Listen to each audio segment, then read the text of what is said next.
Welcome to Talking True Cases. I'm Mark Williams-Thomas, and today's guest is a fascinating individual who has got wide experience in relation to crime, and he's going to share that with me, in particular in relation to one specific case.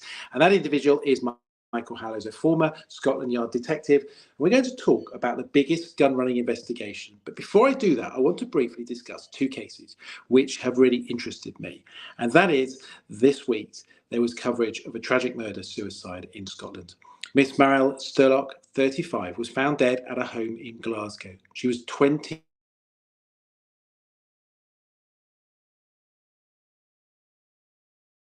weeks pregnant and taught at Sam the scene. Her unborn child, unfortunately, did not survive. This led to a major police search to find her partner, David Yates. The last confirmed sighting of Mr. Yates was shortly after 8 p.m. on Sunday. His car was found in a car park at Mugdock Country Park, prompting an extensive search by the police to find him. 2 days later, his body was recovered and found in the reservoir. Officers said that whilst Yates's death was not being treated as suspicious, Mariel's death was the centre of a murder probe. A crime that's always upsets people, of course, in relation to this, is a crime when an individual was murdered in the manner that they were, and that now has shocked the community. Unfortunately, we don't know the full answers as to why that took place, but it has shocked the people of Glasgow, and of course there is now some real support that is being given to the people at her school. So we wish her family well in the forthcoming days and months as they come to terms with the tragic death of their loved one and their daughter.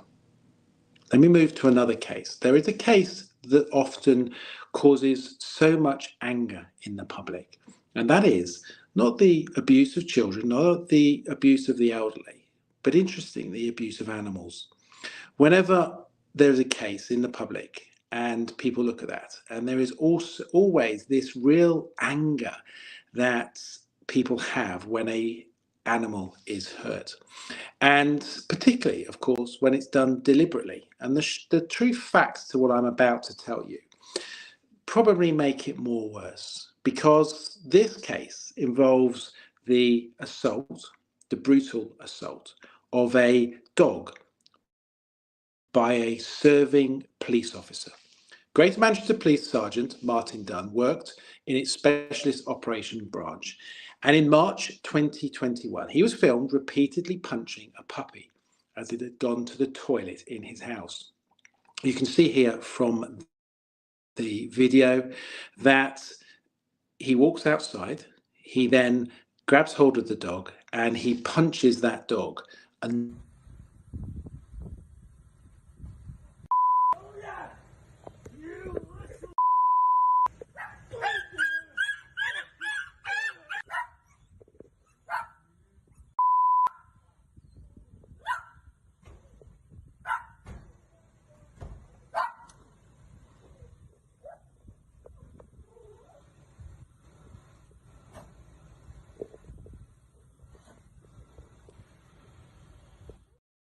night, and also admitted causing unnecessary harm to animals. He was handed a community order and 120 hours unpaid work.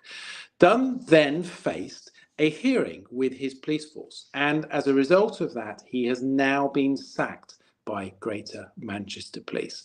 Truly shocking case, and very sad, of course, that the very person that we put our trust in to look after us and to keep us safe is the very person that muted out. Thankfully, up and down the country, there are police officers who do an amazing job. Much of it goes unnoticed. People make no reference to it. Of course, we only ever cover, majority of the time, the cases where something's gone wrong, as in this case, the bad apple in the police force, as there is in every single walk of life. A very sad case, and thankfully Dunn now has been sacked by his police force and has been banned from working, or banned from having animals. That takes me on to today's guest. Now, Michael Hallowes is a former Scotland Yard detective with over 30 years experience, a veteran of policing the capital. He's worked on some of the most high-profile investigations. Some of you will have heard of those, the arrest of the Mardi Gras bomber and the London nail bomber. On retiring from the Metropolitan Police as a detective chief superintendent, you can see a picture of Michael there, he was appointed to the Emergency Services Commissioner for the state of Victoria in Australia in 2011. He served with the Metropolitan Police in both specialist operations and specialist crime. And Michael has authored a book, Operation Abonar, which is an untold story of Britain's biggest gun running investigation, which he led. It explores how MAC-10 machine guns began appearing in gangland shootings in the 1990s. And at length, Michael and his fellow colleagues had to go about trying to stop that input of guns and catch those individuals who were responsible for bringing guns into this country. Indeed, some of those guns are still in circulation today. How worrying is that? Michael, I'm very pleased so much for coming on board and talking to us. This is a situation which, whilst it was many years ago, still has ramifications today. There are still some of those guns in circulation. Oh, indeed. Thank you for the invitation, Mark, to your podcast. And yes, only last month I was asked to go to the Metropolitan Police Firearms Forensics Unit to look at imagery that they had recovered from a crime, where it was again one of the Abonar MAC-10s. And in terms of, let's talk about how this starts. So what is it that causes you to start to identify that these MAC-10s are in circulation? If I just prefix that by saying this was my very first Scotland Yard investigation, and at that time in '97, my job was running corporate services for the Director of Intelligence, and we were the intelligence hub for information coming from all over the country about firearms seizures and shootings. And a file came across my desk from my intelligence unit, which showed that MAC-10s loaded with particular blue-tipped 9mm ammunition were being used in Glasgow, in Manchester, Liverpool, and one across the water in Dublin. And it got my interest immediately because around about the same time, someone had apparently told customs that if police went to a car park of a hotel in Gravesend, they would find more guns. And when the police in Kent did go there, they found 4 more of these MAC-10s with a bag load of the blue-tipped ammunition, along with other firearms. And that's really how the investigation kicked off. And where were the MAC-10s coming from? Sorry, Michael. That's okay. At that time, so you're looking there, that image is one from the very first recovery that Customs directed us to. And that was to a side street in Whitechapel. And Customs said they had anonymous information that told them to tell us there were guns intended for criminals. They were hidden in a particular car. The informant gave the registration, the color, the make, and everything. And that is what the first officers found, was a green holdall containing all those handguns, together with ammunition and some blocks of cannabis. And in terms of the supply of these guns, talk me through organised crime. Well, the book, and I'm very cautious of this. This is, of course, writing a book is a bit of a vanity project for anyone, particularly if it's autobiographical like this, and it's true.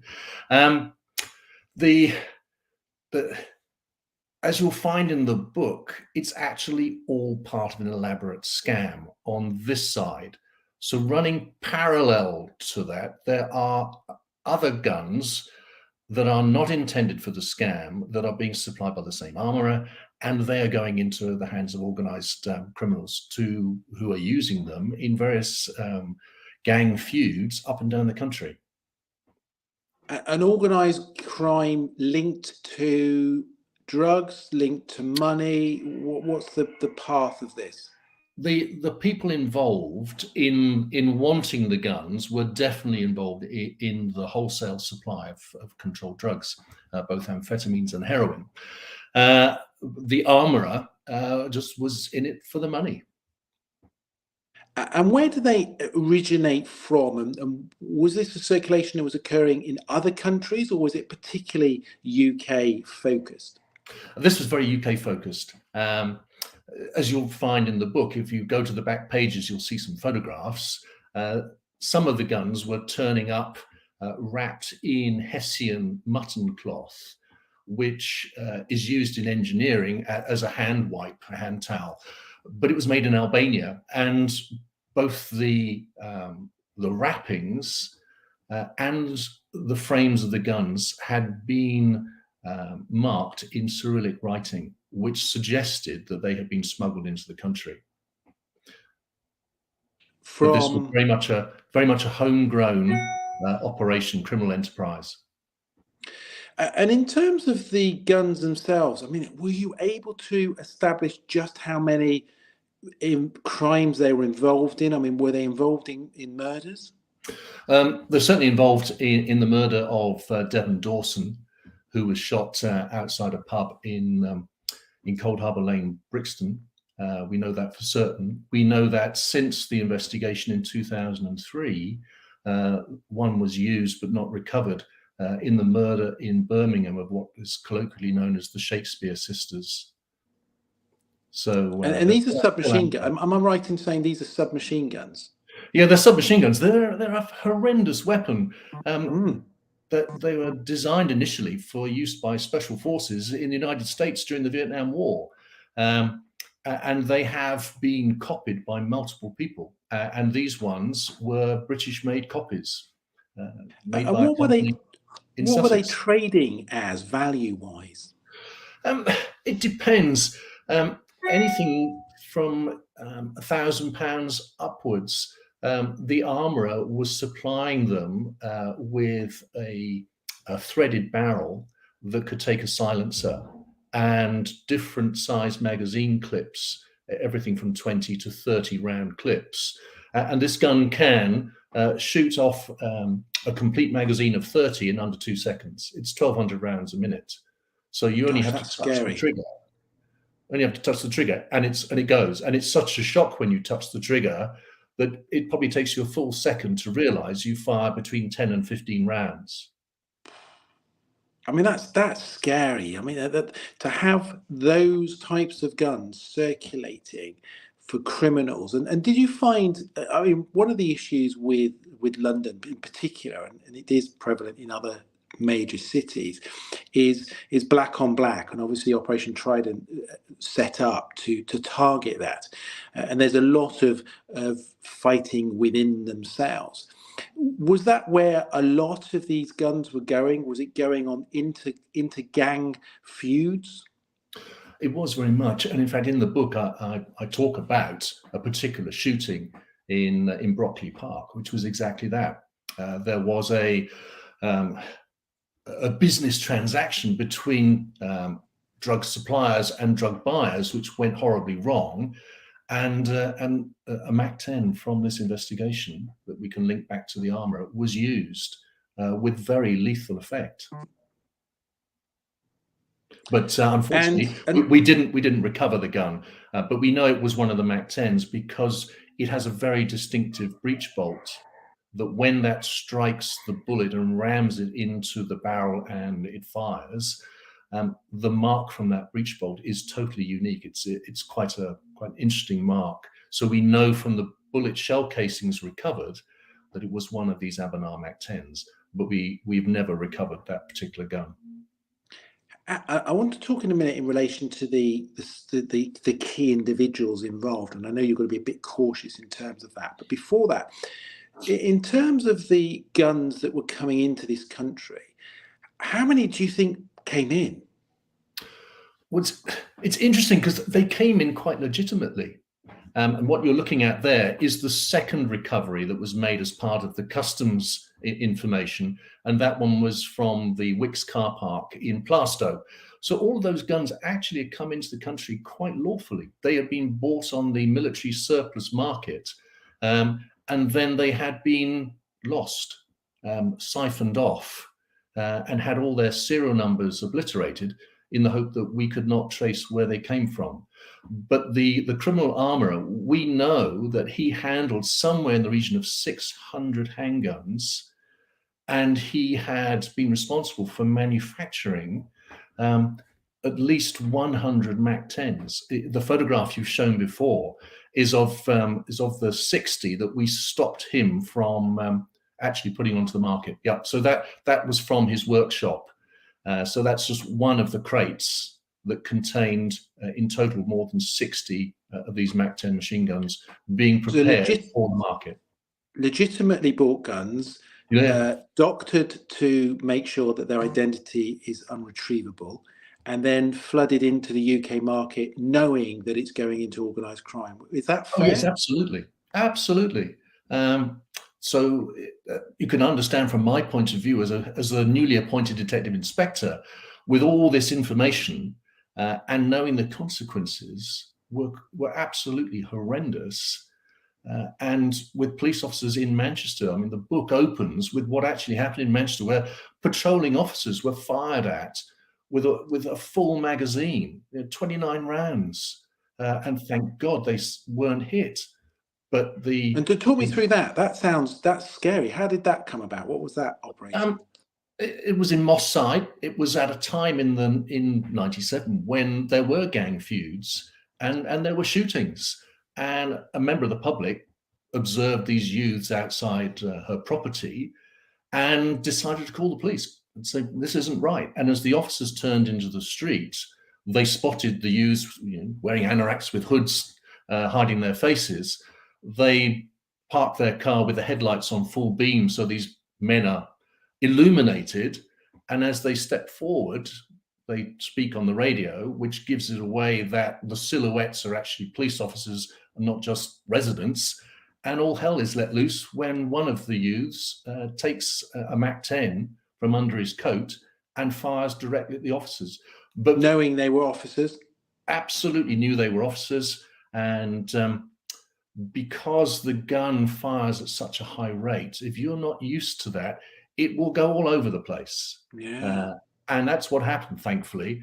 So, but anybody could have been hit in the house that provided the backstop for that horrendous. Any collateral damage. The collateral damage is there massively. And these, the bullets you talk about, I did a lot of work in relation to Oscar Pistorius, and we looked at the metal jackets and the fact that, the law enforcement, particularly abroad, favour the metal jackets coming out of the US because of the collateral damage. And in simplistic terms, you shoot your target. What you don't want is the bullet to pass out the other side and end up shooting other people. And in fact, one of the elements in terms of security is that, whilst they do more impact and damage, they do stop that collateral element.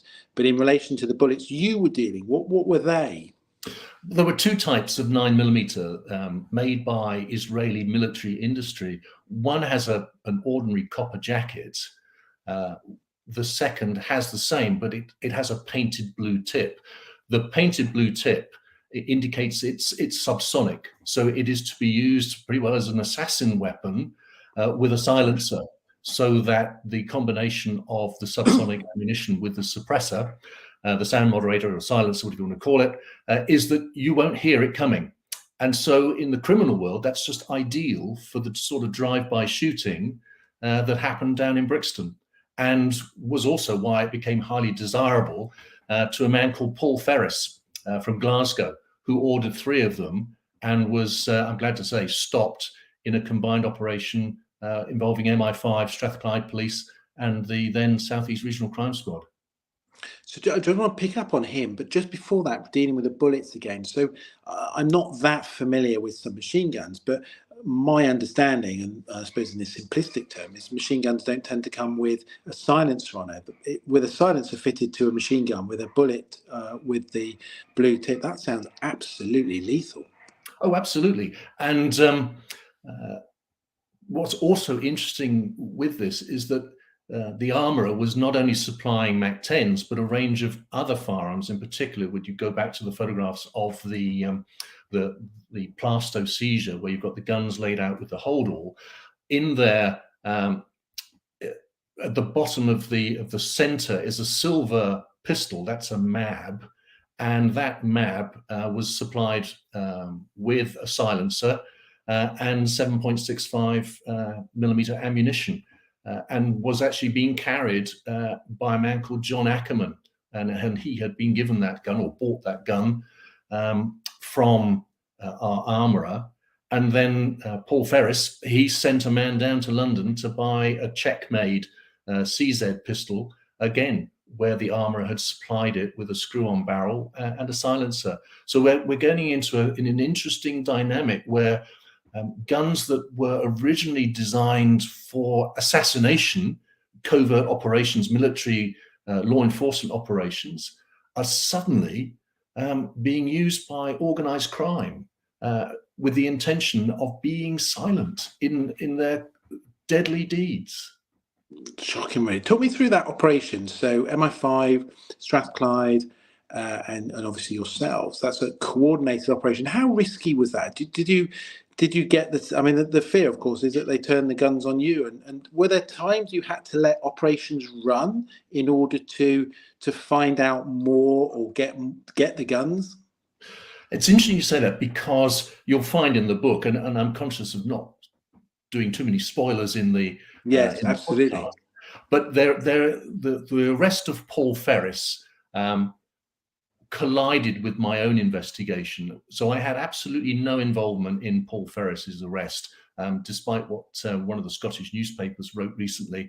It wasn't me. But what had happened was that Strathclyde police had determined that Paul Ferris was indeed up to no good. They had tried to prosecute him successfully, but he got off with murder. He'd been acquitted. The evidence was just not there. The jury didn't agree with the prosecution case, but Ferris was still at it. And Ferris has written about this, so I'm not giving anything new away. And he was determined to protect his criminal endeavours with firearms. And he wanted them, and he found a contact in Islington in North London who knew the armourer who was supplying the guns that we've already talked about. And what then happened is that Ferris sent an individual, Joseph Macaulay, to London to pick one up, a CZ, but unbeknownst to him, he was already under surveillance. And as the book tells, it's an interesting story.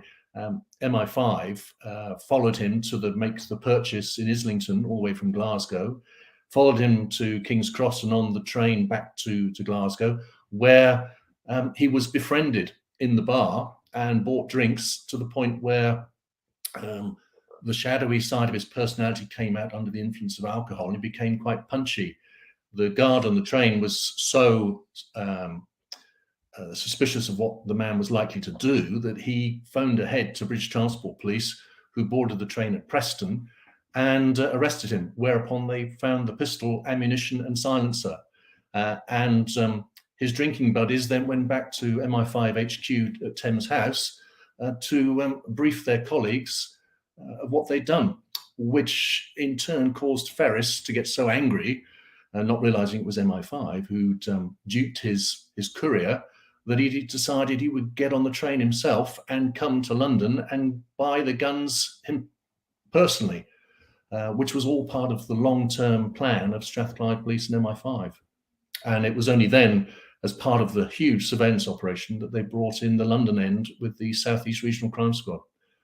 I knew nothing of that, but I did know that there was a major operation going on and no one was talking to me, because we might walk straight through their investigation and spoil it. We didn't, but it was extremely useful what we could then share with Strathclyde, MI5, and South East Regional Crime Squad, which led to a successful investigation as far as Abonar was concerned.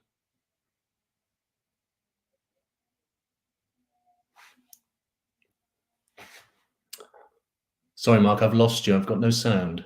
So you've got this book which focuses on Operation Abonar. What made you write a book? I mean, you've basically got to a position where you've retired now. You've done incredible jobs within the force. Why a book about this? Is this something that's particularly continues to resonate with you? It does. I mean, for me, as I say, it's very personal. It was my first major investigation on being appointed a detective inspector.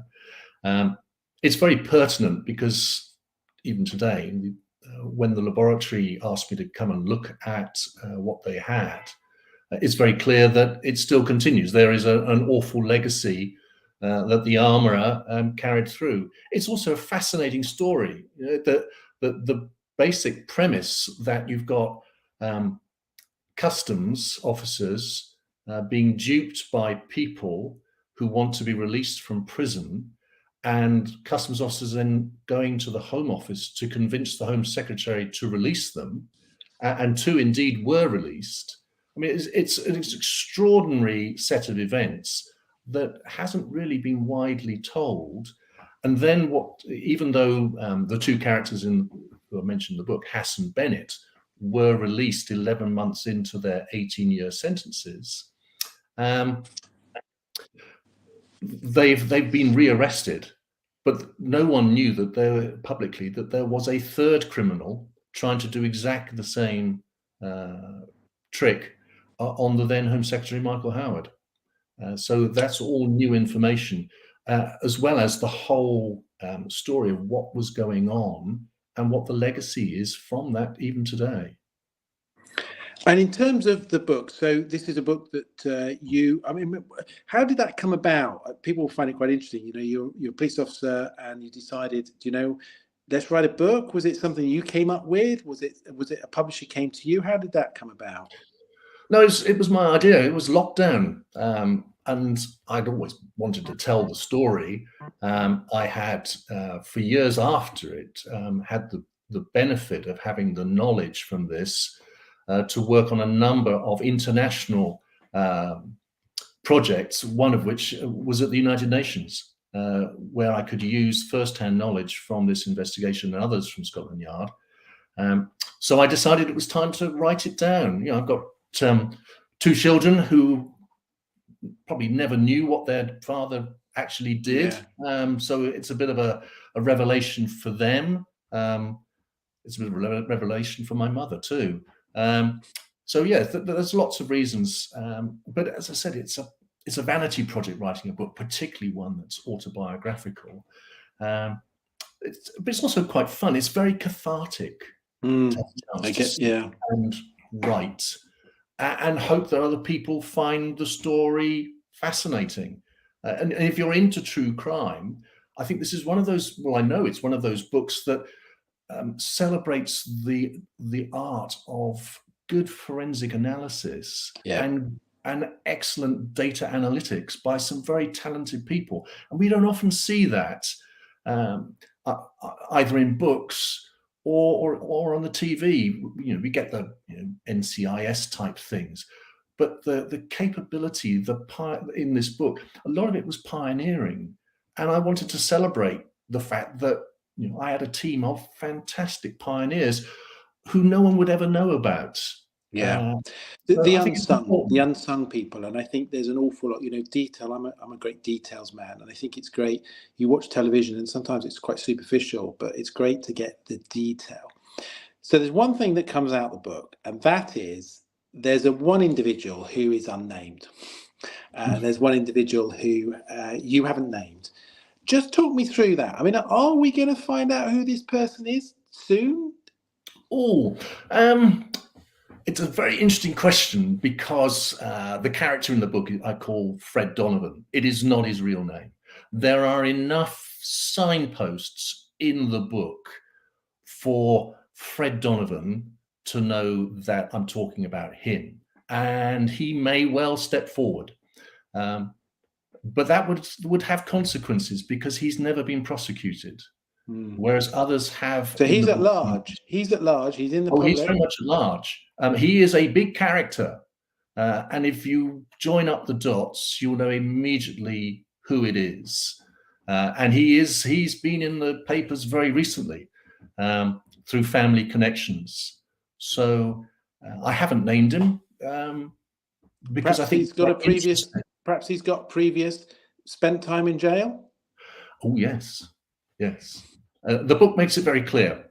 He wanted to get out, and he wanted to trick the Home Secretary in the same way as he had almost tricked Customs and almost tricked the Home Office, but he hadn't thought out for himself that we at Scotland Yard would cut right through what he was doing and keep him firmly under our monitoring until we were able to bring the whole. So he, let's take the end. basis. He reads the book, Michael. So he reads the book.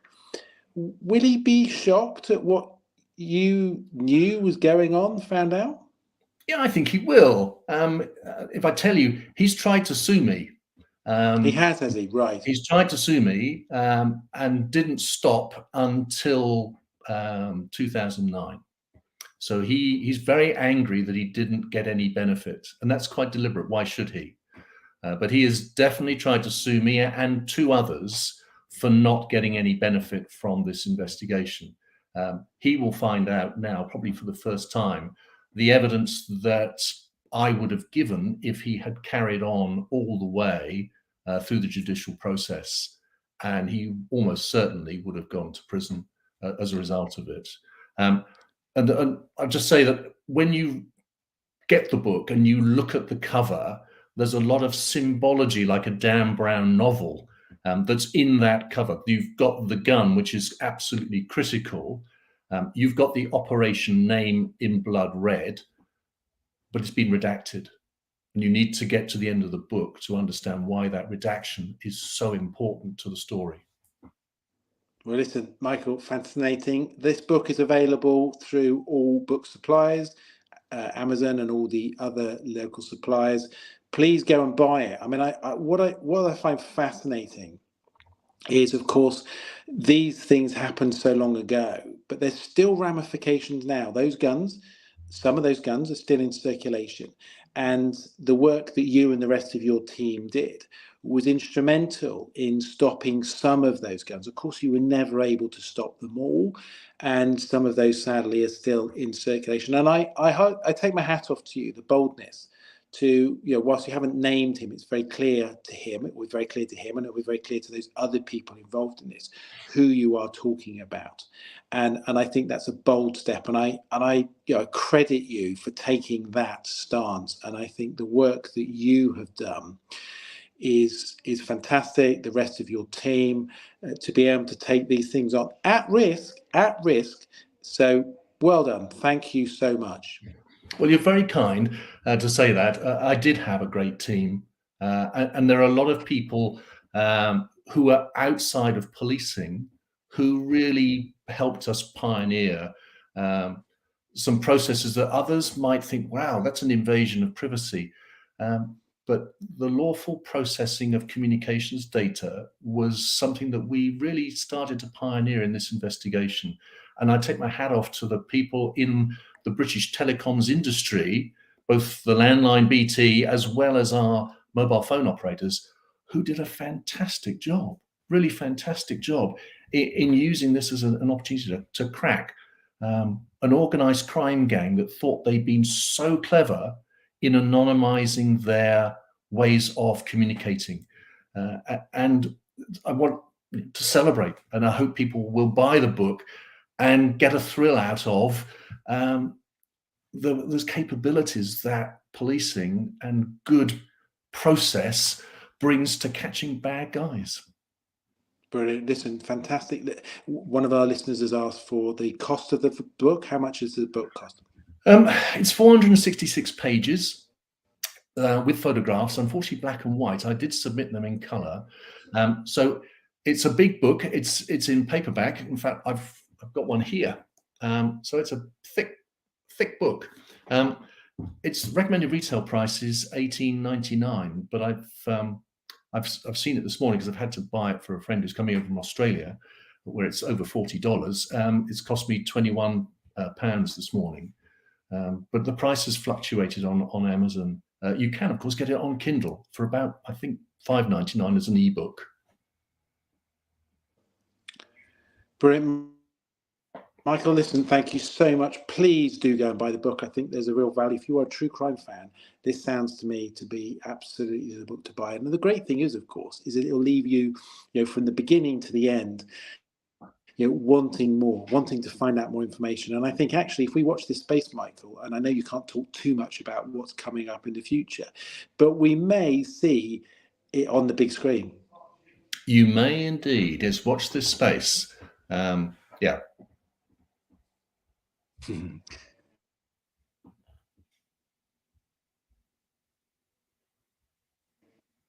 Brilliant. Listen for the excellent work you and your by keeping or helping to keep this country safe and stop the flood of guns coming into it. So thank you very much.